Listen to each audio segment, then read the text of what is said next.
नमस्कार मित्रों, और मैं जयवीर। और आज मैं आपको बहुत ही महत्वपूर्ण व्यक्ति से मैं आपका परिचय करा रहा हूँ। आप देख पा रहे हैं मेरे साथ में बैठे हुए हैं, इनका मार्गदर्शन मुझे आज मिलेगा और आप सबको मिलेगा। आज मैं देवभूमि उत्तराखंड में आया हूँ। देवभूमि उत्तराखंड के प्रवास में कई सारे विद्वानों से मिला और जिससे मिलकर मुझे अति प्रसन्नता हो रही है और आपको मिलेगी, आपको भी बहुत प्रसन्नता होगी। ऐसे हम जो महर्षि देव दयानंद जी की हम बात करते हैं और उनके जन्म दिवस के अवसर पर 200वीं उनकी जन्म जयंती चल रही है। इस अवसर पर मैंने संकल्प लिया है कि आपको 200 विद्वानों से मिलवाऊं और 200 ऐसे श्रेष्ठ विद्वान जो अपने पुरुषार्थ से, अपने सामर्थ्य से, अपने त्याग और तपस्या और शिक्षा से जो देश में अलग अलग प्रकार से जन जागृति का काम कर रहे हैं, उनके कल्याण के लिए जिन्होंने अपना जीवन समर्पित किया है, ऐसे विद्वान जो हैं वो महर्षि देव दयानंद के मार्ग पर चल करके और अपने जीवन के साथ साथ में समाज को कल्याण के मार्ग पर ले जाने का प्रयास कर रहे हैं। तो ऐसे महर्षि देव दयानंद जी ने जो एक नारा दिया, बैक टू वेदास, यानी वेदों की ओर लौटो, तो ऐसे उनके शिष्य स्वामी सदानंद जी के द्वारा स्थापित ये देवभूमि उत्तराखंड में गुरुकुल कांगड़ी विश्वविद्यालय है, जिसमें वेद विभाग में आज मैं आया हूँ। मेरे साथ में डॉक्टर दीनदयाल वेदालंकार जी हैं, आपका हम स्वागत करते हैं। और आप जो गुरुजी मेरे साथ में हैं, आप वेद विभाग के प्रभारी हैं, ये बड़े गौरव की बात है। तो आज आपको वेद का सही संदेश, सही उपदेश आप तक पहुँचे, ये मेरा प्रयास है। और अभी सभी दर्शकों के माध्यम से हमने इसका नाम रखा है परमार्थ पथ। तो परमार्थ पथ में गुरुजी आपका स्वागत करते हैं। धन्यवाद। डॉक्टर दीनदयाल वेदालंकार जी पूरे देश में और अन्य अन्य विश्वविद्यालयों में वेद का संदेश, ऋषि का संदेश और भारतीय संस्कृति और सभ्यता और शिक्षा का संदेश आप लेके जाते हैं। बहुत बार आपका मार्गदर्शन हमको प्राप्त होता है तमाम ऑनलाइन ऑफलाइन के माध्यम से। आज हम आपके समक्ष बैठ के अपने आप को गौरवान्वित महसूस कर रहे हैं। तो आपसे सीधा मेरा प्रश्न है गुरुजी, आप वेद विभाग का पूरा संचालन यहाँ पर गुरुकुल कांगड़ी विश्वविद्यालय में कर रहे हैं। तो महर्षि देव दयानंद जी ने जो एक नारा दिया, बैक टू वेदास, वेदों की ओर लौटो, लेकिन आज के समय में इसकी प्रासंगिकता क्या है और क्यों युवा वेदों की ओर लौटे? और ये बड़ा कठिन मार्ग लगता है, लौटना आसान है क्या? तो क्या आपकी तरफ से कोई ऐसा संदेश उपदेश होगा कि युवा वेद की ओर कैसे लौटे? बड़ा कठिन काम है, इतना आवश्यक आज भी है क्या? महर्षि ने तो कितने वर्ष पहले नारा दिया है और उस वेद विभाग का आप संचालन नहीं कर रहे हैं। जयवीर जी, आपका विश्वविद्यालय के वेद विभाग में मैं स्वागत करता हूं। और सबसे पहले हमें महर्षि दयानंद सरस्वती के 200वीं जयंती के इस उपक्रम में जिनके माध्यम से ये सारा, जिनके आशीर्वाद से ये सारा कार्य हो रहा है, ऐसे हम अपने माननीय प्रधानमंत्री नरेंद्र मोदी जी का बड़ा धन्यवाद देना चाहते हैं। और संस्कृति मंत्रालय जो स्थान स्थान पर पूरे देश भर में इस जयंती को मना रहा है, इसको देख करके ऐसा लगता है जैसे दयानंद जी को स्मरण करने वाले पुनः उनके शिष्य जो हैं, उनके पुत्र जो हैं वापस आ गए हैं और धराधाम जो है वास्तव में वेदमय होने वाला है। क्या बात, ऐसा प्रतीत होता है। बिल्कुल होता है। उन सब के साथ साथ मैं जिस मेवाड़ विश्वविद्यालय से आप आए हैं जी, और जिन्होंने ये संकल्प लिया है कि 200 विद्वानों का परिचय समाज के सामने प्रस्तुत करेंगे, जिस परिचय के साथ आप महर्षि दयानंद के 200वीं जयंती को मनाएंगे, तो ऐसे माननीय डॉक्टर अशोक कुमार गदिया जी जो मेवाड़ विश्वविद्यालय के कुलाधिपति हैं और मेवाड़ ग्रुप ऑफ एजुकेशन के डायरेक्टर भी हैं, उनको भी मैं बधाई देना चाहता हूं। और आप तो हैं ही जो परिश्रम करके इस हनुमान जी वाले कार्य को पूर्ण कर रहे हैं। और हमारे सर का नाम लिया, मैं थोड़ा सा बता दूं, हमारे सर मेवाड़ के नाम से, जो मेवाड़ की जो ख्याति पूरे देश और दुनिया में है, जो महाराणा प्रताप के नाम से जानी जाती है ऐसी मेवाड़ की भूमि, वो मेवाड़ के नाम से शिक्षा की बड़ी क्रांति पूरे विश्व में लाने का उनका ऐसा संकल्प है। बहुत आपके सामने, आपके माध्यम से शुभकामनाएं मिली तो निश्चित रूप से फलीभूत होगी। बिल्कुल, मैं उनको भी शुभकामना देता हूँ और समस्त गुरुकुल कांगड़ी परिवार की तरफ से उनके लिए बधाई देता हूँ। तो इस तरह के सामाजिक अग्रणी कार्यों में उनका योगदान रहता है और भविष्य में भी हम गुरुकुल कांगड़ी विश्वविद्यालय के साथ संयुक्त कुछ उपक्रम करेंगे। जी। वेद विभाग और आपका विश्वविद्यालय दोनों मिलकर के कुछ राष्ट्रीय सम्मेलन भी करने के विचार में है, वो भविष्य की बातें हैं। आज मैं आपके प्रश्न पर आता हूँ कि महर्षि दयानंद का वह वाक्य कि वेदों की ओर लौटो, वास्तव में ये जो भावना थी स्वामी दयानंद जी की, और इसको वाक्यबद्ध किसी अंग्रेजी लेखक ने किया था, बैक टू द वेदास, तो उनको भी महाशय को स्मरण करते हुए मैं आपको कहना चाहता हूँ कि वेद इतने सरल अच्छा और इतने सुगम हैं कि उनको हमें जीवन में अपनाने की आवश्यकता है। ये बात एक बार फिर से दोहराइए कि वेद की ओर लौटने का बड़ा कठिन मार्ग हमको भी लगता है और सबको लगता होगा, तो एक बार फिर से सरलीकरण में बता दीजिए कि किस प्रकार से इस ओर लौटा जा सकता है, उसकी प्रासंगिकता वर्तमान समय में क्या है। वेद सरल और सुगम हैं, उनको जीवन में अपनाने की आवश्यकता है। जैसे कोई सामान्य व्यक्ति सबसे पहले द्विचक्रिका अर्थात साइकिल को पकड़ करके सोचे कि मैं इस पे सवार होकर के चलूं, तो उससे कठिन तो कुछ लगता ही नहीं जी, किंतु जब वो चला लेता है अभ्यास करके तो उससे सरल कुछ है ही नहीं। अरे क्या बात है। उसी तरह से वेद भी कोई ऐसे कठिन ग्रंथ नहीं है, वेद सामान्य ज्ञान है। जैसे आप सभी को अनुभव में है कि जल को पीने से पिपासी को जिस तरह से शांति मिलती है, उसकी पिपासा बुझ जाती है, उसी तरह से वेद माता भी जिस जिस को प्राप्त हो जाती हैं वो जीवन में आयु, आरोग्य, ऐश्वर्य आदि से संपन्न हो जाता है।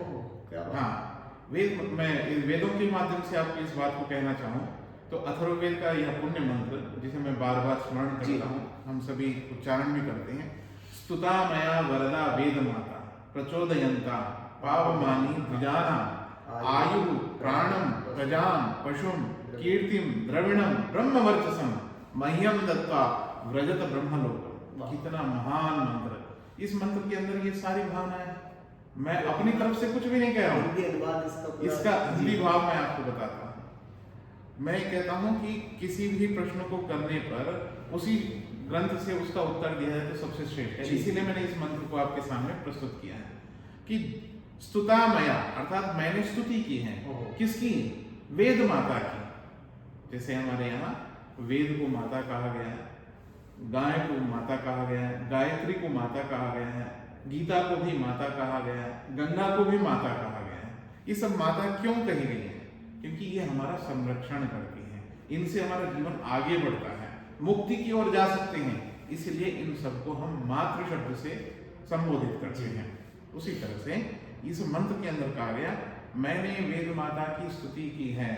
जैसे माँ अपने गर्भ में रखते हुए बच्चे का पूरी तरह से पोषण करके परिपुष्ट करके उसको बाहर लाती हैं, उसी तरह से जो वेद माता का अध्ययन करता है वह हमारे मन, बुद्धि और हमारे इंद्रियों को कैसे संयमित करना, कैसे चरित्रवान बनना, इस दिशा का ज्ञान प्रदान करती हैं। और केवल चरित्रवान ही नहीं, चरित्रवान व्यक्ति ही इस दुनिया में सब चीजों का हकदार होता है।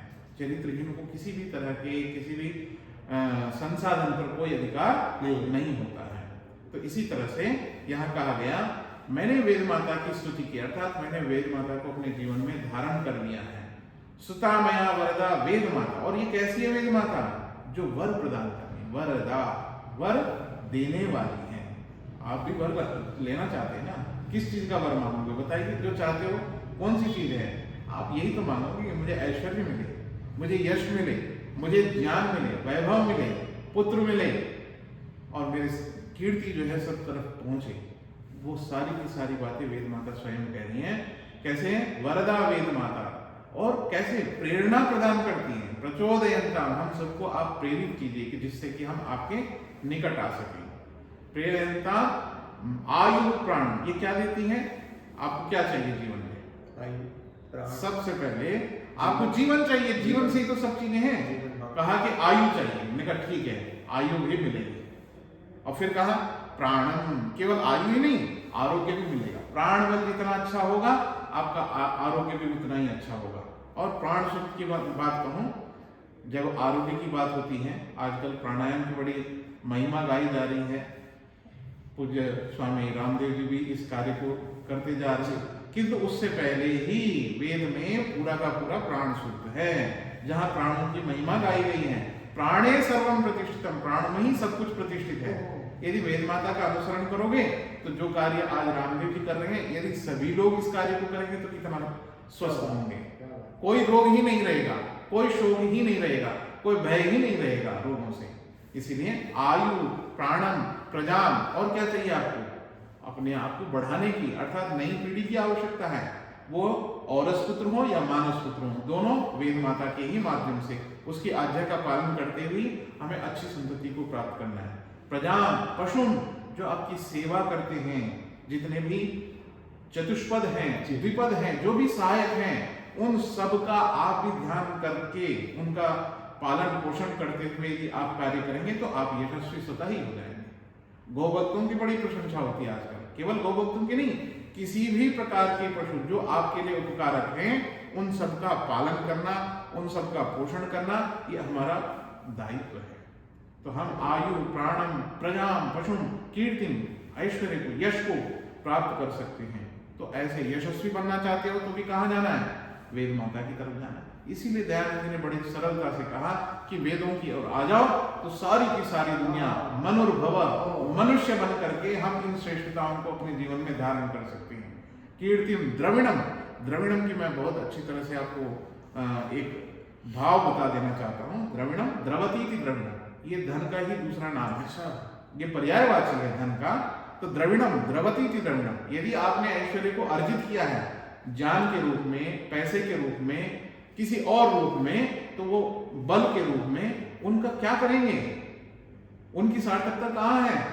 उनकी सार्थकता है जैसे गंगा हिमालय से निकल करके समुद्र तक पहुंचती है, सबको तृप्त करती है, उसी तरह से आपके द्वारा अर्जित ज्ञान के माध्यम से औरों को तृप्त कर सके आप। ऐसे ही आपके द्वारा अर्जित धन से आप औरों को अन्न, जल आदि की व्यवस्था दे सके। यदि आपने बल अर्जित किया है तो दूसरों की रक्षा कर सके, किसी को पीड़ित नहीं करना है, किसी को हानि नहीं पहुंचानी है, अपने बल से दूसरों को सुरक्षा दे सके, ऐसे यदि कार्य करते हैं तो आप स्वतः ही यशस्वी बन जाएंगे, आप कीर्तिमान होंगे, आप कीर्ति को प्राप्त करेंगे।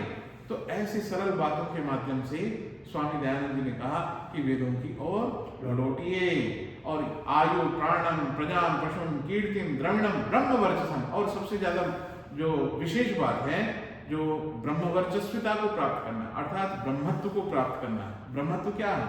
ब्रह्मत्व वह है कि हर एक के प्रति आत्मवत दर्शन करें, अलग अलग नहीं देखते हैं, कौन बड़ा, कौन छोटा, कौन किस जगह का है, कौन किस प्रांत का है, कौन किस जगह उत्पन्न हुआ, इन चीजों को, भेदों को बुलाते हुए संपूर्ण मानव मात्र को, प्रत्येक जीव को जितना अधिकार मेरा यहाँ जीने के लिए है उतना ही अन्यों का भी है, चाहे वो पेड़ पौधे, वनस्पतियां, वृक्ष, चाहे द्विपद हैं, चतुष्पद हैं, उन सबके जीवन के रक्षा का दायित्व लेकर के जो आगे बढ़ता है वही मनुष्य होता है। मनुर्भव दैव्यम जन, और दिव्यता के साथ अपने मनुष्यत्व को प्राप्त करें। और केवल मनुष्य ही बन करके नहीं रहना है। मनुष्य की दो गतियां होती हैं, एक ऊंचाई की तरफ, दूसरे अधोगति की तरफ। यदि अधोगति की तरफ जाता है तो वही मनुष्य राक्षस बन जाता है, और जब वो उन्नति को प्राप्त होता है तो फिर वही देव बन जाता है, देने वाला बन जाता है। कहीं ज्ञान दे रहा है, कहीं अपने सुरक्षा दे रहा है, कहीं किसी को सामर्थ्य प्रदान कर रहा है, संरक्षण कर रहा है। तो इस तरह से मनुष्य जब इन चीजों को करने लगता है वही सामान्य मनुष्य देवता बन जाता है। आप लोक व्यवहार में भी देखते हो, कहते हैं कि ये तो मेरे लिए भगवान के समान है, इन्होंने मेरी आपदा में रक्षा की। किसी ने प्राणों की रक्षा की, अभी आपने कोरोना काल को देखा, उसमें कितने लोगों ने सुरक्षा देते हुए, सेवा करते हुए अपने आप को कितना यशस्वी बनाया। तो इस तरह के कार्य यदि हम करेंगे तो वास्तव में वेदों की लौटने का कार्य पूर्ण होगा। तो ये वेद सब बातें कहता है, जैसे अपने का मनोरभव, तो मनोरभव का जो एक स्लोगन है, ये अगर साकार करें तो ये इकोसिस्टम जो पूरा है, जो पर्यावरण जिसको हम बोलते हैं, जी, इन पर्यावरण की चिंता जो करता है, इनके संरक्षण के लिए काम करता है, वो मनुष्य बनने का एक सही काम कर रहा है जी। तो ये आप इसको ऐसे समझो, केवल मनुष्य ही एकमात्र ऐसा प्राणी है जो प्रतिदिन कुछ नया सीख सकता है और संपूर्ण जगत के कल्याण की कामना करके उसके अनुकूल आचरण कर सकता है।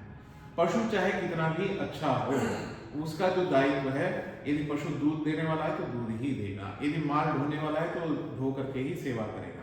आपकी सेवा के लिए है, अब उन पे भी दया आपको ही करनी है, या आपको कोई ऐसा कार्य नहीं करना है जिससे कि हिंसा का वातावरण पूरे विश्व में फैले। आज देखिए संपूर्ण विश्व में जहां मनुष्य बनने की कामना की जा रही है, वहां एक दूसरे के प्राण लेने के लिए बैठे हुए हैं।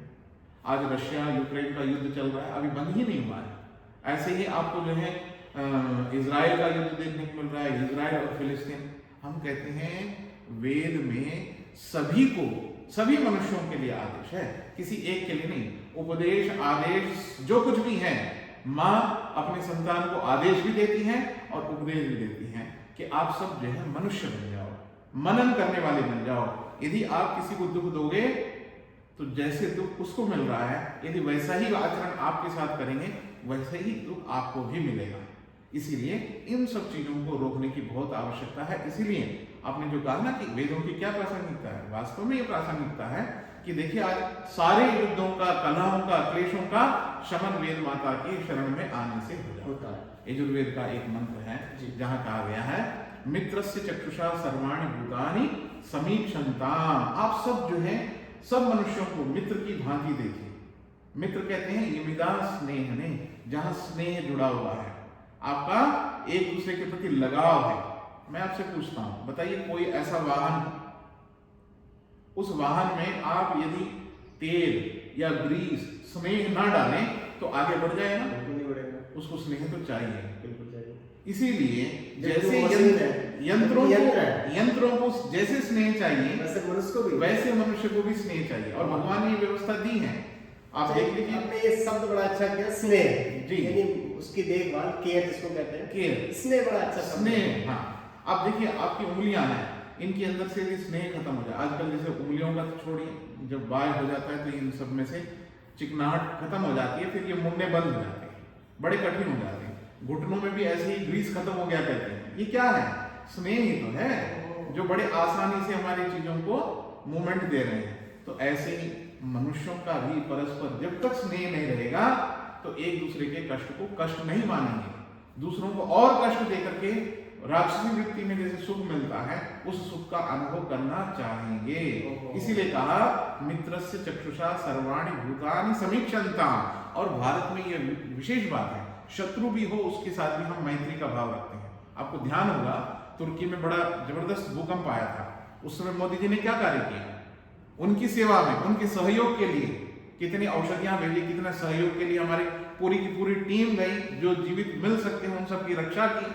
तो इस तरह का भाव जब मनुष्य होने का प्रमाण हम अपने जीवनचर्या से देते हैं, तो फिर कैसे नहीं कह सकते कि जीवन वेद में हमारे हैं। हमारे सबके जीवन में वेद है, इसीलिए हम प्रत्येक प्राणी के प्रति देवता वाला भाव रखते हैं। यदि अतिथि के रूप में आता है तो भी हम देवता मानते हैं, और यदि माता पिता है तो भी देवता मानते हैं। और ये जड़ जगत है जिसको प्रकृति कहते हैं, इस प्रकृति को भी हम माता कहते हैं। तो किस किस को हमने आदर नहीं दिया है? हमने सबको आदर दिया है। सूर्य है, चंद्र है, जिसने भी प्रकाश दिया, जिसने भी उत्पत्ति का कारण बना, जो कुछ भी किसी भी तरह से हमारी सेवा कर रहा है, हम सबको हमने देवताओं के नाम से पुकारा है। और हमें बनना भी क्या है? मेरे से किसी ऑस्ट्रेलिया के एक पादरी ने पूछा था कि बताइए मुझे बस 2 शब्दों में बताइए, जैसे ईसाइयत में कहा जाता है कि लव ऑल, सबसे प्रेम करो, भले ही उस प्रेम में जो है उनका स्वार्थ भी छिपा हो, जिसको खा रहे हैं उसको छोड़ करके सबसे प्रेम करते हैं, किंतु वेद में ऐसा नहीं है।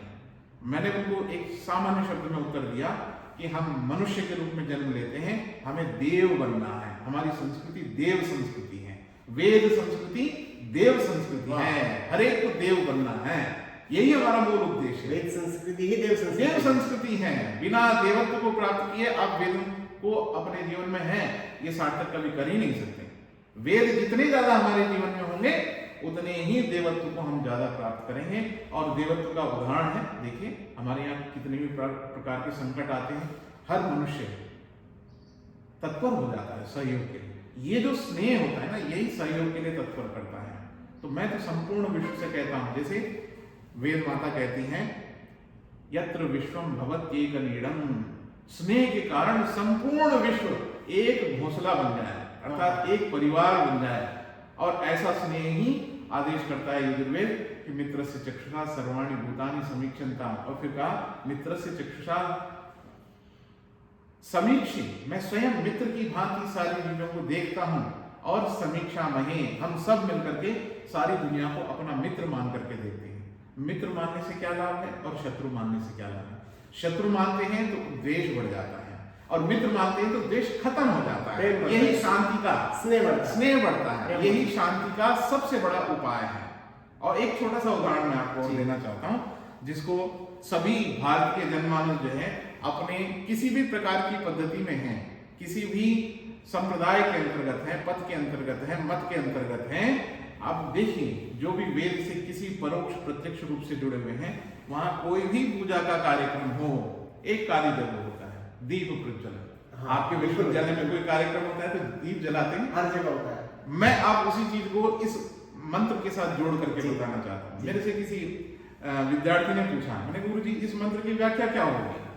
मित्र की भांति देखने से क्या होता है? मैंने कहा नहीं, यही तो कमाल है वेद की। आपके आंखों में यदि लिक्विड ना हो, स्नेह ना हो, तो आप पलक नहीं झपक सकते। आंखें बंद हो जाए तो दुनिया जैसे शून्य हो गया है, उसी तरह से मित्रता विहीन व्यक्ति से पूछिए, सारी दुनिया शून्य लगती है, उसको लगता है कि मुझे जीना ही नहीं। क्या बात! जीवन का आधार ही मित्रता है। और आप देखिए दीपक के साथ क्या संबंध है? आप हर एक चीज को अलग अलग कर दीजिए, दीपक के आधार को अलग कर दीजिए, घी को अलग कर दीजिए, रुई को अलग कर दीजिए। आप यूं मानिए जैसे रुई के रेशे जो है हम मनुष्य जगत है, यदि ये इसी तरह से रूखे होंगे तो छोटा सा झंझावात आ जाए, थोड़ी सी आंधी तूफान आ जाए तो ये रेशे कहाँ उड़ जाएंगे पता नहीं, जीवन में आने वाले संकटों में कहाँ फंस जाएंगे कुछ पता ही नहीं। और तेज आताप हो जाए तो हो सकता है वो भस्मीभूत हो जाए, किंतु यदि वो संगठित हो जाए तो क्या होगा? शक्तिशाली हो जाएंगे। सामान्य आधी धुआं जो है आपको धूल उड़ा करके नहीं ले जा सकती, अब तो उसको और ज्यादा ताकतवर होना पड़ेगा। और जब आपके ऊपर संकट आते हैं, वो संकट जो है जैसे आपको झुलसाते हैं, तो ऐसी झुलसन यदि मिल जाए तो रुई तो जल करके खाक हो जाए, किंतु जब आप उसके अंदर स्नेह को भर करके जब दीप प्रज्वलित करते हैं तो जीवन में चाहे कितना भी कष्ट क्यों ना आए, यदि आपके आसपास में रेशे रेशे में स्नेह भरा हुआ है तो दीपक तो जो है जो भस्म करने वाला था वही आपको जीवन का आधार अर्थात प्रकाशमय बना देता है। तमस से, संकटों से आपको उभार करके प्रकाश की ओर ले आता है, और प्रकाश में तो कहीं आपको भय होता ही नहीं है, भय होता तो केवल अंधकार में है। इसलिए दिन के समय में भी यदि आप पूजा कर रहे हैं तो आप एक दीपक जरूर जलाते हैं। तो ये दीपक जो है उसी मंत्र का आधार है। इसी तरह से जनसंघ ने भी प्रयोग किया था दीपक, किंतु उसको समझाने वाला शायद कोई नहीं था। दीनदयाल जी ने भी शायद उस समय नहीं समझाया था, पर मेरे पूज्य पिताजी भी जनसंघ से जुड़े रहे। आज मैं उस चीज को सोचता हूँ कि इन्होंने दीपक को ही क्यों माना। इसीलिए माना कि वेद मंत्र कहता है कि आप यदि स्नेह भर दोगे तो दुनिया आपको भी स्नेह दे देगी और सत्ता भी दे देगी। क्या इसीलिए इस स्नेह से पिरोए हुए रुई के अंदर जब आप आग अग्नि लगा देते हैं, संकट भी आ जाए तो जैसे देदीप्यमान होकर के सबको आलोकित करता है, ऐसे आलोक की आवश्यकता है और ये वेद माता ही दे सकती है। मैं समझता हूं इन बातों को सुनने के बाद आपको भी लग रहा होगा कि वेदों की प्रासंगिकता कल, आज और परसों नहीं, ये शाश्वत काल के लिए है। जब उत्पन्न हुए, जब सृष्टि हुई, तब से लेकर के प्रलय पर्यंत इन वेदों की हमें बहुत आवश्यकता होगी। और मैं भविष्य की एक बात और कह देता हूं, जैसे ही आर्टिफिशियल इंटेलिजेंस का एकदम स्रोत बहने लगेगा, उस समय आप इसी वेद विद्या को ही उसके माध्यम से परखने लगेंगे, फिर आपको पता लगेगा कि कितना विज्ञान वेदों के अंदर छिपा हुआ है। जीवन के हर कोने को स्पर्श करने वाला, परिवार को कैसे हमें मेंटेन करना है, परिवार के अंदर एक दूसरे के प्रति किस तरह का भाव है। अभी तो हम कहते हैं कि चलो रामायण देख लीजिए, भाई भाई से कैसे कर रहा है, ये सब भावनाएं तो जो वेद की हैं। आप केवल रामायण तक क्यों सीमित होते हैं? ऋषि दयानंद के कथनानुसार हमें वेद की ओर चलना पड़ेगा, ऋषि परंपरा की ओर आना पड़ेगा, देव संस्कृति की ओर अग्रसर होना पड़ेगा। राम जी ने क्या किया? गुरुओं के पास रहकर के तो शिक्षा ग्रहण की और क्या सीखा? स्नेह, हर जीव से स्नेह करना है। पक्षी भी स्नेह का पात्र क्या बात हैं, है। शबरी भी, माता शबरी भी जो है स्नेह का पात्र हैं, और नाव, हाँ, जो केवट है वो भी स्नेह का पात्र हैं, और सुग्रीव है वो भी स्नेह के पात्र हैं, जो भी वंचित पीड़ित हैं वो सब स्नेह के पात्र हैं। इसीलिए तो आज राम मर्यादा पुरुषोत्तम है। यदि हर एक घर में राम को पैदा करना है तो वेद माता की तरफ आना पड़ेगा। बहुत सुंदर, क्या बात है। इसीलिए बड़ी वेद माता की इन भावनाओं को, उसको हम ऐसे समझें कि प्रत्यक्ष या प्रत्यक्ष रूप से भारत में जितने भी काम होते हैं या कार्यक्रम जो होते हैं, तो दीप का प्रज्वलन का जो कार्यक्रम है वो प्रारंभ में होता है। हाँ, उस कार्यक्रम के दौरान किसी प्रकार की विघ्न बाधा ना आए, हाँ, स्नेहपूर्ण कार्यक्रम सफल हो जाए, पूर्ण वातावरण में हमारा कार्यक्रम सफल हो जाए, सबके जीवन में आलोक ले आए, आलोक ले आए। इसके लिए कार्यक्रम उसमें रखा जाता है हर जगह, सर्वदा हर जगह हम देखते हैं जी। तो ये जो वेदोक्त नियम एक है, पूरे भारत का नियम है, पूरे भारत का नियम है प्राचीन काल से।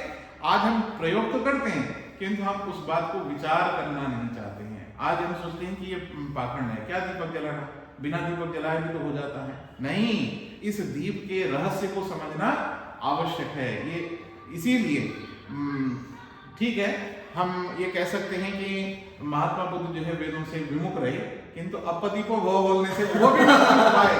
ये बड़ी बात है, अपदीपो भव, आप खुद अपना दीपक बनो जी। तो इसका मतलब वेद की सूक्ति है, वेद की ही बात को वो इस रूप में कहते हैं। उसका अर्थ ही स्नेह वाला, बिल्कुल, आपस में स्नेह करो जी, स्नेह कीजिए और सबको आलोकित कीजिए, सबके अंदर अज्ञान को दूर करके प्रकाश का आलोक लाइए, ज्ञान का आलोक लाइए। यही तो वेद है, और क्या है। बड़ी महत्वपूर्ण जानकारी आपने स्नेह के ऊपर दी, बड़ा अच्छा लगा, सबको बड़ी महत्वपूर्ण जानकारी मिली होगी। लेकिन इसके साथ हम अंतिम प्रश्न आपसे करते हैं। नहीं, अंतिम नहीं, मैं आपको एक चीज और कहना चाहता हूँ, अभी अंतिम मत कीजिए क्योंकि ऋषि दयानंद की बात है, जन्म जयंती ऋषि दयानंद की हो रही है। स्वामी जी ने वेद भाषण नहीं किए होते, हम भी यहाँ वेद पढ़ने नहीं आते। अरे क्या बात है ना, हमारे जीवन का मूल आधार ही ऋषि दयानंद है। इसीलिए आज हम सब मिलकर के ऋषि दयानंद को, उनके जीवन जयंती को, जन्म जयंती को हम मना रहे हैं। तो उसमें स्वामी दयानंद जी ने गौ करुणा निधि लिख करके गौ माता की सेवा का भी बड़ा जबरदस्त समर्थन किया है, और उन्होंने लाखों लोगों से हस्ताक्षर भी करवाए थे। तत्कालीन शासकों से निवेदन किया था कि गौ हत्या बंद हो। आज मैं पुनः स्वामी दयानंद जी की जयंती यदि मना रहे हैं, वास्तव में जन्म जयंती तभी सफल होगी जब आप वेद माता के अनुकूल आचरण करेंगे, प्रत्येक जीव की रक्षा के लिए आप तत्पर रहेंगे। ऐसा नहीं हो कि हम कहें विश्व गुरु बनेंगे किंतु अपने यहाँ अपने ही माता को काटते हुए हम कहें कि हम विश्व गुरु बनेंगे। ये हम अपने आप के साथ धोखा है, इस धोखे से हमें बचना होगा। हमें धन का लालच नहीं करना चाहिए, जिस तरह के लालच आज हमारे जीवन में बैठा है। हम ज्ञान को आगे बढ़ाएं। आज अमेरिका सबसे ज्यादा धन अर्जित कर रहा है, तो किसके माध्यम से अर्जित कर रहा है? ज्ञान के माध्यम से अर्जित कर रहा है ना। तो भारत कौन से ऐसे दिवालेपन पे उतर आया कि अपनी ही मां को काट करके वो उससे धन अर्जित करने लगे? इसीलिए मैं निवेदन करना चाहता हूँ जी, इस 200वीं जयंती के साथ साथ वेदों की तरफ आने के लिए हमें, ईसाई हमारे जो भाई हैं उनसे हमें प्रेरणा लेनी चाहिए। वो हर जगह बाइबल इस तरह से पहुंचाते हैं, जैसे हमारे हरे रामा हरे कृष्णा ये जो मिशन है वो सब गीता को हर जगह पहुंचाते हैं।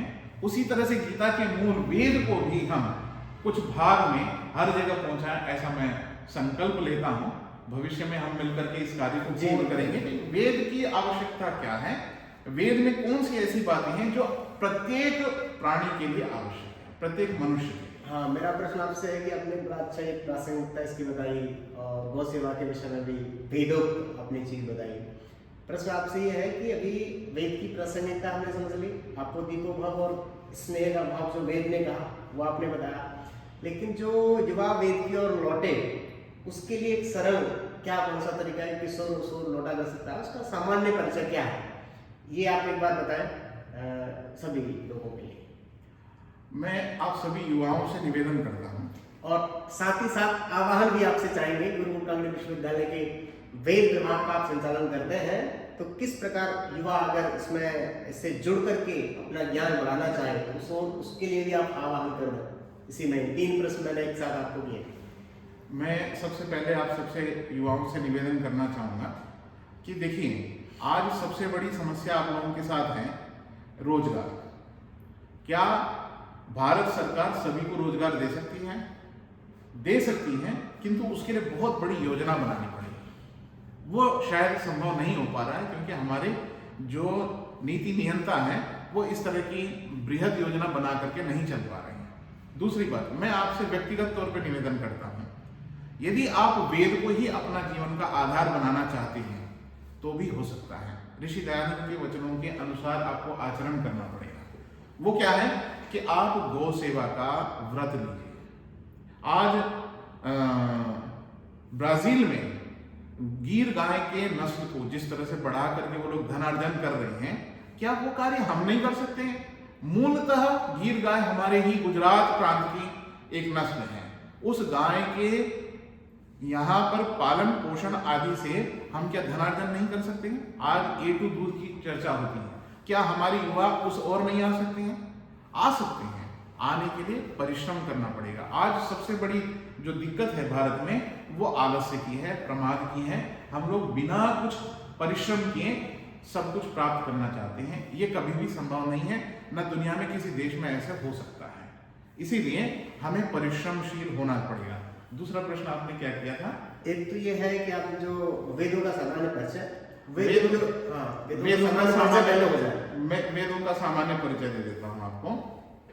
यदि मेरे से पूछें कि वेद में क्या है, आज तक लोग ये सोचते हैं कि वेद धर्मशास्त्र हैं जी, और ये धर्म ग्रंथ ऐसे ग्रंथ हैं जिनको केवल पंडितों को पढ़ना चाहिए। नहीं, जैसे जल पीने से आपको तृप्ति मिलती है, आपकी पिपासा बुझती है, गर्मी शांत होती है, और स्नान करने से गर्मियों में जैसे शरीर को पूरी तरह से आनंद मिलता है, गंगा में डुबकी लगाने से जो आनंद मिलता है, उसी तरह से प्रत्येक मनुष्य को ये मत भेद कीजिए कि कौन ब्राह्मण है, कौन क्षत्रिय है, कौन वैश्य है, कौन शूद्र है। नहीं, जैसे जल चारों वर्णों के लोगों के लिए आवश्यक है, उसी तरह से ज्ञान भी चारों वर्णों के लिए समान रूप से आवश्यक है। इस बात को ऋषि दयानंद ने बड़े डिंडिम घोष के साथ कहा था और उसके साथ साथ वेद मंत्र भी प्रस्तुत किया था।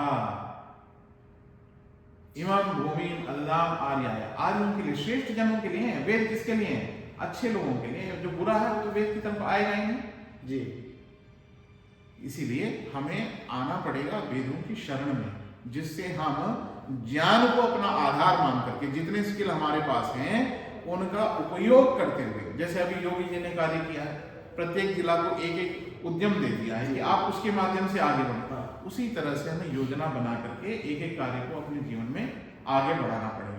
तो हम बेरोजगारी से छुटकारा पाएंगे ज्ञान के माध्यम से। और ज्ञान कौन सा? जो ऋषियों ने दिया है।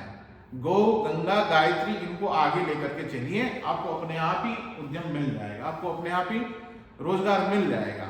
आप परिश्रम करेंगे तो वास्तव में आपको सब कुछ मिलने वाला है। और आने वाला युग, जैसे आज भारतवर्ष के कारण संपूर्ण जगत में योग विद्या का प्रचार हुआ है, 21 जून को हम योग का एक दिवस मनाते हैं।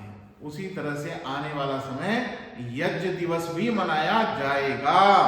यज्ञ के लिए घृत की आवश्यकता होगी। देसी गाय के घी की आपूर्ति कहां से करेंगे? इसलिए गाय का रक्षण करना, गायों का रक्षण आवश्यक है। क्यों आवश्यक है? क्यों आवश्यक है, इस चीज को भी समझना बहुत जरूरी है। आप सबने सुना होगा गौ माता क्यों कही जाती है, पशु और भी हैं, ये भी हैं। नहीं, एक तो गुणों के कारण, और उसके साथ साथ जो धरती माता है, इसके अंदर बीज बोएंगे तो यहाँ से उत्पन्न होकर के प्राप्त होने में अन्न के लिए 4-6 महीने आपके अवश्य ही लगेंगे। किंतु यदि आप भोजन की जगह, रोटी की जगह, चावल की जगह यदि सब्स्टिट्यूट ढूंढना चाहते हैं, वो सब्स्टिट्यूट दूध हो सकता है, जो हमें हर 12 घंटे में मिलता है। इसीलिए गौ की महिमा है। और जो घृत है वो आयुर्वेद की सब औषधियों में, दुग्ध है ये भी औषधियों में, मक्खन है ये भी औषधियों में प्रयोग किया जाता है। तो इसीलिए इस अमृत तुल्य भोजन को हमें जितना ज्यादा हम ग्रहण करेंगे, उतना ही ज्यादा अन्न के लिए हमें खाद इत्यादि, जो यूरिया इत्यादि हैं, उसको डालने की आवश्यकता नहीं होगी, क्योंकि घास फूस तो सहज स्वभाव से उत्पन्न हो जाता है। तो गौओं के लिए चरागाह जो पहले थे, जिन पे आज मनुष्यों ने कब्जा कर लिया, वो सब उनके लिए आवश्यक है। उनको वापस देना पड़ेगा। वो बोल नहीं पाते, वो केस नहीं लड़ सकते हैं किंतु कोई ना कोई तो आएगा ऐसा योगी जैसा जी। व्यक्ति जो पशुओं के लिए भी हिस्सा निकाल करके देगा। वाह। राष्ट्र की संपदा का मतलब केवल मनुष्यों का ही हक नहीं, वहां पे रहने वाले हर एक प्रत्येक पशु पक्षी का है। और नहीं तो फिर जाकर के चीते खरीद के लाएंगे आप। बिल्कुल। भाई खरीदना पड़ेगा आपको, क्यों? हर एक प्राणी का महत्व है। जंगल का बैलेंस वन्य जीव ही रख सकते हैं, आपको कुछ करने की आवश्यकता नहीं। ऐसे ही मनुष्यों के जीवन का बैलेंस जो है, इन पालतू जो हमारे लिए सेवा करने वाले पशु हैं उनकी भी उतनी ही आवश्यकता है। उनकी सेवा करने लगे तो भी हमें सब कुछ मिल सकता है। और ज्ञानपूर्वक हम आर्टिफिशियल इंटेलिजेंस के साथ, कंप्यूटर ज्ञान के साथ हम गौ का संरक्षण करें, उनका संवर्धन करें, तो क्यों नहीं हम विश्व में, जैसे डेनमार्क दूध का बहुत बड़ा उत्पादन का केंद्र है, ऐसा भारत देशी गाय के दूध घी के उत्पादन का क्यों नहीं बन सकता? बिल्कुल बन सकता है। किंतु उसके लिए योजनाएं, और जो भारत सरकार ने योजनाएं निकाल रखी हैं उनका सही रूप से अध्ययन करना और संगठित होकर के कोऑपरेटिव के रूप में सहयोगी बन करके एक दूसरे का आप जो है बेरोजगारी को दूर कर सकते हैं। तो मैं सभी से चाहता हूं कि इस तरफ अवश्य आए, वेद माता की तरफ अवश्य आए। और वेद का जो सहज परिचय है वो यही है कि जो जितना इसका उपयोग करेगा उतना ही ज्यादा आनंद को प्राप्त होगा। जीवन में आनंद के अलावा और क्या चाहिए? हर प्रकार की पूर्ति वेद माता से ही। आज का युवा अगर वेद की ओर लौटे और उसको कुछ अध्ययन करना चाहे तो अपने विभाग में किस किस प्रकार के क्या कोर्सेज होते हैं जो युवा कर सकते हैं? देखिए, विद्या को कहा गया है कि अर्थकरी होनी चाहिए। मैं समझता हूं कि जितने भी वेदाध्ययन करने वाले हैं उनमें से सबसे पहले उपलब्धि ये है, जयवीर जी आप ध्यान दीजिएगा, जो वेद का अध्ययन कर चुका उनमें से कोई आपको मिलेगा कि जिसने आत्महत्या कर दी। ओहो, कोई नहीं मिलने का। ये बड़ी बात आपने कही। हाँ, और आज देखिए आप आधुनिक शिक्षा में व्यक्ति चाहे कितना भी मेहनत कर ले, 18 घंटे 20 घंटे मेहनत करके भी यदि उपलब्धि प्राप्त नहीं होती है तो वो मृत्यु का वर्ण कर लेता है। अर्थात वो कितना दुख के अतिरेक में था जो मृत्यु को गले लगा दिया। सबसे पहले आप मृत्यु से दूर होंगे, तो मृत्यु से दूर होंगे तो क्या मिलेगा फिर? आयु प्राणम प्रजाम पशुम कीर्तिम द्रविणम ब्रह्म वर्चसम। आपको मुक्ति तक इस वेद माता के माध्यम से मिलेगा। ये इसकी सरलता, सहजता और जीवन की उपयोगिता है। इस ओर आना ही हमें श्रेयस्कर है। हर प्रकार का लाभ हमें वेदों के ही माध्यम से मिलने वाला है। और वेद विभाग के माध्यम से मैं आप सबको कहना चाहता हूँ, जो भी व्यक्ति हमारे वेद विभाग में आएगा, चाहे एडमिशन लेकर के आए और बिना एडमिशन के भी यदि आना चाहता है, तो हम ऐसा समय निश्चित किए हुए हैं। हमारे यहाँ इस तरह की कक्षाएं चलती हैं। शनिवार के दिन हम इस तरह की कक्षाएं लेते हैं जिसमें हम शोध छात्रों को, सभी विद्यार्थियों को आमंत्रित करके एक ही कक्ष में बैठा करके उन सबको हम वेद का संदेश, वेद का उपदेश दिया करते हैं। तो उसमें बाहर के लोग भी यदि समाज का कोई व्यक्ति आकर के प्रति जिज्ञासा रखता है तो शनिवार के दिन आकर के वो हमारी कक्षाओं में बैठ सकता है। ये हम गुरुकुल विश्वविद्यालय की तरफ से एक विशेष सेवा, जिन्होंने एडमिशन नहीं लिया है उनके लिए भी ये उपयोगकारी हो जाए, उसके लिए हम ये सेवा प्रदान करें। ये सेवा का और इस पहल का हम बड़ी सराहना करते हैं। मेवाड़ विश्वविद्यालय परिवार की तरफ से और अपनी तरफ से बड़ी शुभकामनाएं आपको देते हैं। ये आपने बड़ी अच्छी की। मैं आपको पूछने वाला था लेकिन आपके मुंह से ये बात आ गई, ये बड़ी प्रसन्नता की बात है, बहुत बड़ा काम है। तो इसका मतलब जो भी लोग इच्छुक हैं, जिज्ञासु हैं, हर शनिवार के दिन आकर के वो उस वेद का संदेश, उपदेश सुन सकते हैं। और वैसे अगर प्रवेश लेना चाहें तो सभी का स्वागत है। यहाँ आयु की कोई सीमा नहीं है।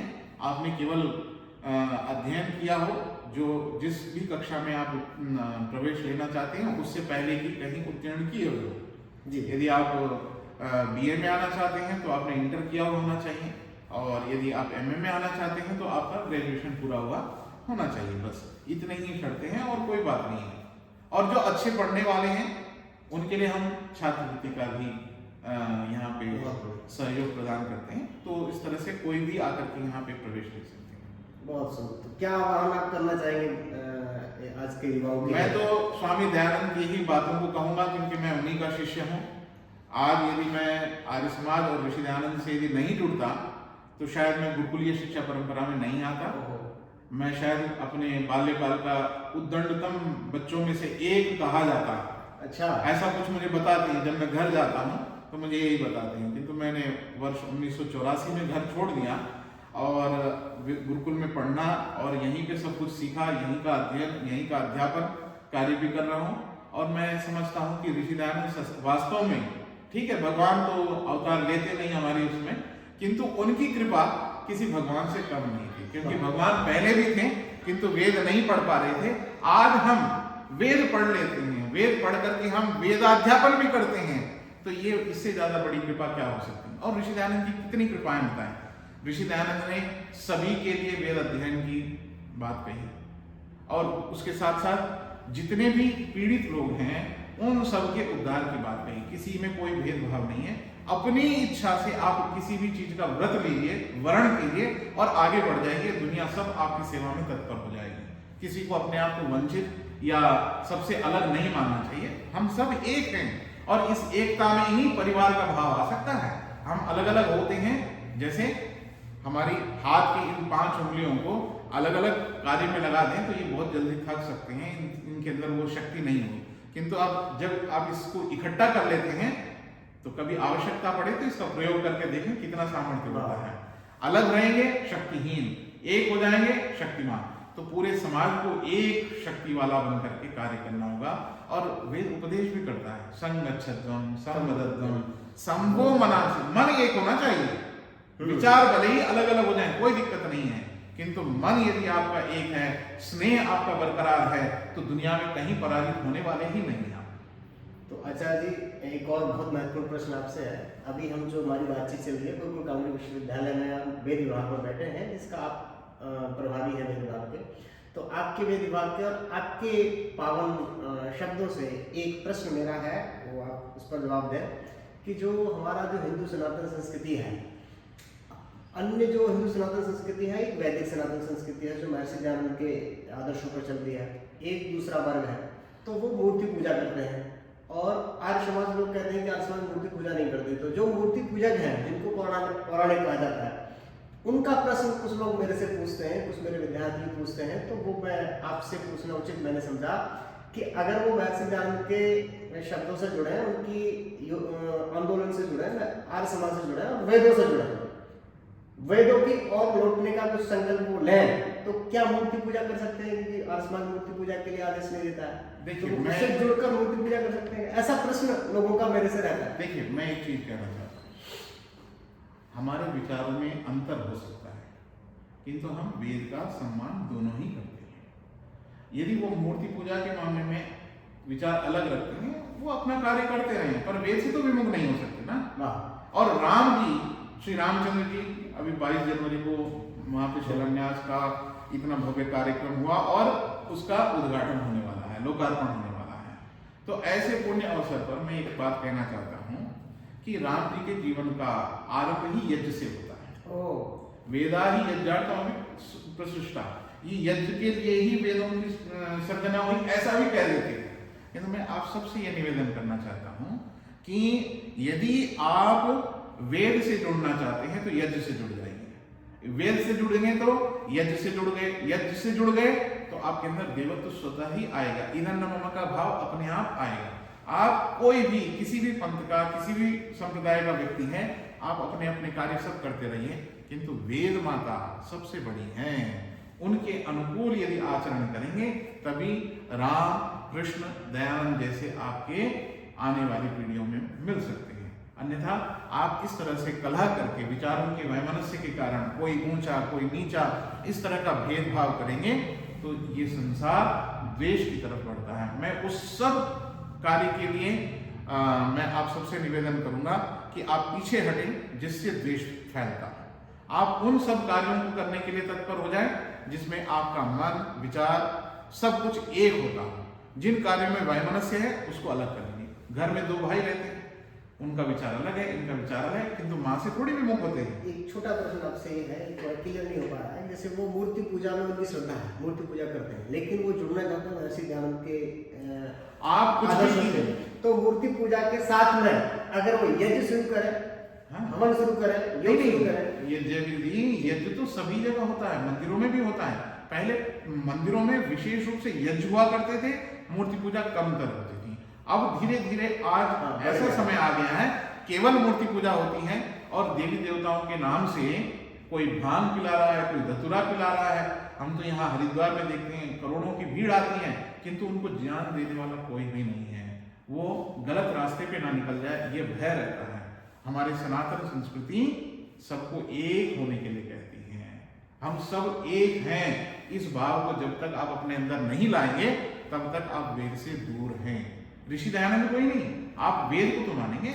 ऋषि दयानंद कहते थे ना कि वेदों में मूर्ति पूजा नहीं है। ठीक है, आपको लगता है वेदों में है तो आप मूर्ति पूजा कीजिए, बाकी बातें तो मान लीजिए जी। बाकी सब चीजों में तो हम एक हो सकते हैं। आप ये क्यों कहते हैं कि यज्ञोपवीत जो है पुरुषों का ही होगा और वो भी 3 वर्णों के होगा, चतुर्थ वर्ण का नहीं होगा? अरे वर्ण तो तब तय होगा जब गुरु उनको दीक्षित करके, शिक्षित करके आगे बढ़ाएंगे, और उसमें यदि आगे नहीं बढ़ पाते तब उनको शूद्र कहिए। इस तरह का यदि थोड़ा सा अंतर लाते हैं तो वैमनस्य से दूर हो सकता है, तो क्यों नहीं। हमें देखिए, देव बनना है तो देवों वाला भोजन, देवों वाला आचरण, देवों वाला पहनावा, हर चीज देवत्व वाला हो जाएगा तो कोई वैमनस्य ही नहीं रहेगा।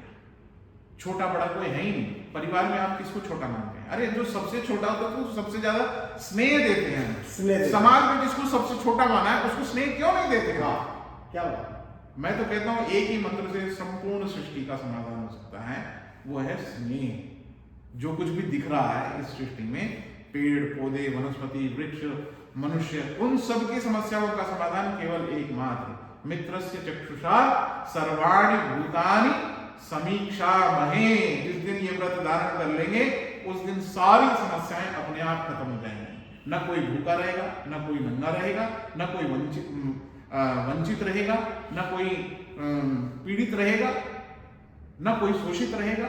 सब हम हैं। तभी हम होंगे जब एक होंगे।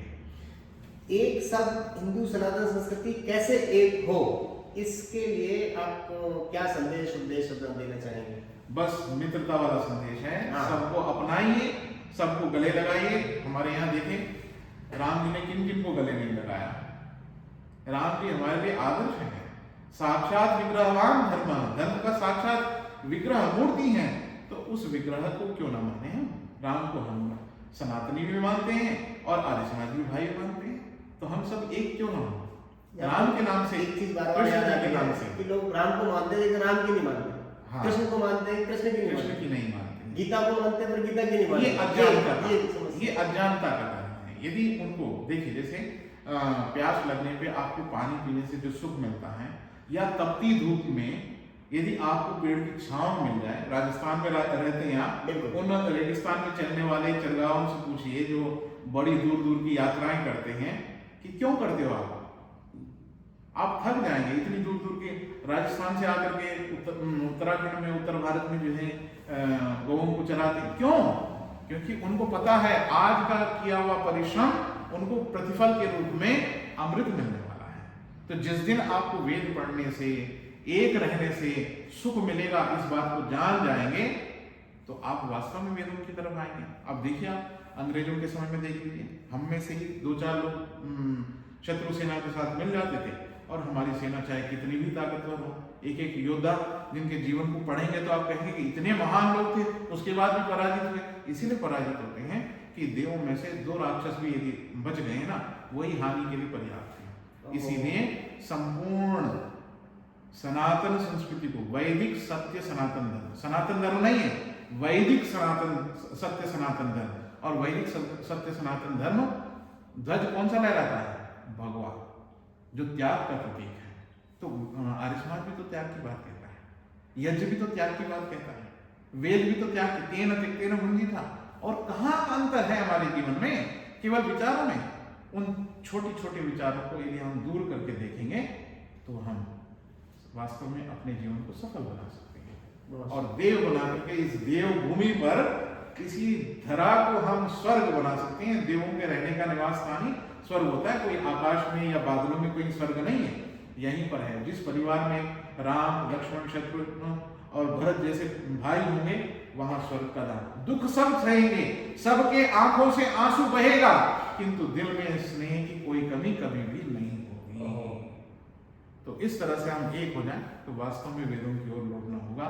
ऋषि दयानंद के कथनों का हमारे जीवन में सार्थकता होगी तो ही वास्तव में आनंद को प्राप्त करेंगे, सुख को प्राप्त करेंगे और एक हो जाएंगे। एक होना बहुत जरूरी है। किसी भी नाम से एक हो जाइए। मैं तो कहता हूं जब तक आप एक हैं तभी आप जो है नेक हैं, तभी तक आप पवित्र हैं। जैसे ही आप बढ़ जाते हैं तो समझ लीजिए कि आप विघटित हुए नहीं, तो आप धीरे धीरे क्षय को प्राप्त करेंगे।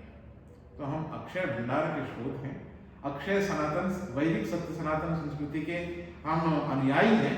तो इतने ही महान विचार होने चाहिए जो योगी जी और मोदी जी कर रहे हैं आज कार्य। हम विश्व गुरु बनाएंगे।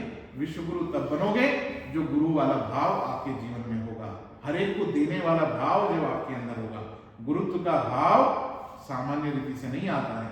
सबको शिक्षित कीजिए। दुनिया का कोई भी देश हो, वहां शिक्षा कैसे पहुंच सकती है, ये हमारा संकल्प होना चाहिए। एक व्यक्ति शिक्षित होगा, हजारों को जो है लाभ पहुंचाएगा। इसलिए वेद माता के अनुसार हम सब क्या क्या करें? कहते हैं कि गुरु के पास होकर के हमें क्या है, वाचम ते शुद्धामि, प्राणम ते शुद्धामि, चक्षुस्ते शुद्धामि, श्रोत्रम ते शुद्धामि, चरित्रांस्ते शुद्धामि। मैं एक चरित्रवान व्यक्ति बना देता हूं। गुरु का संकल्प केवल चरित्रवान बनाना है, बाकी सब कार्य तो शिष्य को अपने आप श्रम करना है जी। और यदि मैं वैदिक सनातन संस्कृति के पालन के लिए यदि कहूं कि वेद नहीं पढ़े कोई बात नहीं, शास्त्र नहीं पढ़े कोई बात नहीं, भगवत गीता कंठस्थ नहीं की, नहीं सुना कोई बात नहीं, रामचरितमानस हो, वाल्मीकि रामायण हो, महाभारत हो, कोई भी नहीं सीखा कोई बात नहीं, केवल एक व्रत ले लीजिए, वो है सत्य व्रत। मैं जो भी कहूंगा, जो भी करूंगा, मैं सत्य ही कहूंगा, सत्य ही आचरण करूंगा। इस एक व्रत को लेने मात्र से सारी के सारी दुनिया की सब समस्याओं का समाधान हो जाएगा। क्या बात, बहुत सुंदर, बड़ी अच्छी बात आपने कही। तो अंतिम क्या संदेश आपका होगा, क्योंकि समय की थोड़ी से ब्रेक के लिए हम फिर मिलेंगे हम आपसे। मैं आपसे यही कहूंगा, स्वामी दयानंद जी का वो वाक्य, इस समाज का उत्थान करना, संपूर्ण संसार का उपकार करना इस समाज का मुख्य उद्देश्य है। अर्थात शारीरिक, आत्मिक और सामाजिक उन्नति करना। इससे बड़ा धर्म, इसके साथ ही साथ जो महर्षि दयानंद ने 10 नियम बताया समाज के, जी नियम और साथ साथ बताते जाइए जी। वेद सब सत्य विद्याओं का पुस्तक है। वेद का पढ़ना, पढ़ाना और सुनना, सुनाना सब आयु का परम धर्म है। अर्थात यही मुख्य कर्तव्य है। इस एक कर्तव्य को पूरा करेंगे तो सारे नियमों का पालन अपने आप पूरा हो जाएगा। इसीलिए हमें वेदों की तरफ लौटना होगा, वेदों का ही ज्ञान अर्जित करना होगा और संसार का उपकार करना ही हमारा मुख्य उद्देश्य है। बस यही मैं कहना चाहूंगा। जो वर्तमान समय में आर्य शब्द से जिनको अभिप्रेत किया जाता है, उन सबको भी सत्य की ओर आना पड़ेगा, सत्य को धारण करना पड़ेगा, सत्य को आचरण में लाना पड़ेगा। बिना सत्य को धारण किए हम आर्य नहीं कहला सकते, सनातन नहीं कहला सकते। वैदिक सत्य सनातन धर्म में भी सत्य शब्द जुड़ा हुआ है। जो जितना ज्यादा सत्य में प्रतिष्ठित रहेगा, उतने ही ज्यादा स्नेह का संसार का भागी है। पूरा संसार उससे स्नेह करेगा। मैं कहता हूं कि सत्य ही एकमात्र ऐसा एक शब्द है जिसमें वेद, यज्ञ, तप, स्वाध्याय, ईश्वर प्रणिधान सब कुछ आ जाते हैं। बहुत क्या बात। बहुत बहुत धन्यवाद आपका समय देने के लिए आचार्य। नमस्ते।